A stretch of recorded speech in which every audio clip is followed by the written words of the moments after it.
A mass small m undergoes circular motion of radius small r on a horizontal frictionless table connected by a massless string through a hole in the table to a second mass capital M.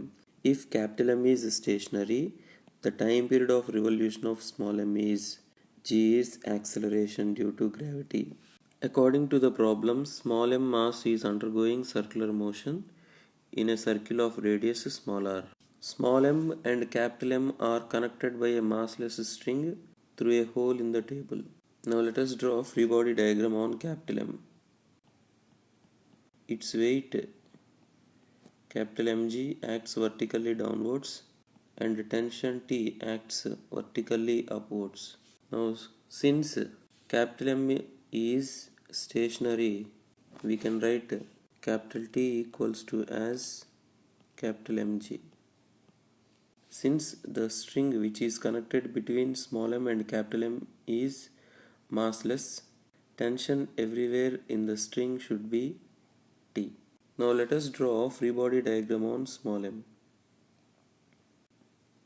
Its weight mg acts vertically downwards and normal force given by the horizontal floor will act on the block in a vertically upward direction, and tension T will act on the block small m towards to the center of the circular path. So it provides the necessary centripetal force required for small m to exhibit uniform circular motion.